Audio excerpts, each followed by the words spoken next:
शेतकरी मित्रांनो, तुमच्याकडे जर सोलार असेल आणि तुम्ही अशा पन्नीनं जर हा सोलार पंप बांधून ठेवत असाल, म्हणजे सोलारचं कंट्रोलर जर बांधून ठेवत असाल आणि पूर्णपणे गुंडाळून याला हवा न लागता जर चालू करत असाल तर हा अत्यंत धोकादायक आहे। आता हे मी सकाळी चालू केलं होतं, जवळपास 2-3 तास चाललं तर हात लावू देत नाही एवढं गरम झालेलं आहे।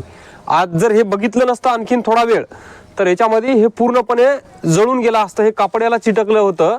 तर अशा पद्धतीत हे कंट्रोलर ज्यावेळेस मोटर चालू आहे त्यावेळेस तुम्हाला हे उघडं याला हवा लागू देणं हे गरजेचं आहे, नाहीतर याच्यामध्ये हे चक जळून जातं, हे काहीच राहणार नाही याचं। कारण इथं हे जे आहे हे मागून याचं हीट कमी होण्यासाठी यांनी जे लावलेलं आहे एअर जाण्यासाठी, तर हे पूर्णपणे गुंडाळून होतं आणि आता याचं पूर्ण हे हीट झालेलं होतं। मी आता बघितलं आणि आता याच्यावरलं कापड काढलं। तुम्ही सुद्धा तुमच्या कंट्रोलरला जर पेटी लावली असेल किंवा त्याच्यामध्ये पन्नीनं वगैरे झाकून ठेवलं असेल तर ती चालूमध्ये एक तर उघडी ठेवा किंवा त्याला काढून टाका, जेणेकरून वरून पाऊस पडत असेल तर दुसरं काहीतरी लावा, पण असं कापडान झाकून ठेवू नका, कंट्रोलर जळण्याचे चान्सेस जास्त आहेत। मित्रांनो, अशाच सोलारच्या माहितीसाठी मला इंस्टाग्रामला फॉलो करा आणि महायोजना दूतवर जर तुम्ही यूट्यूबवर व्हिडिओ बघत असाल तर यूट्यूब चॅनलला सबस्क्राईब करा। धन्यवाद।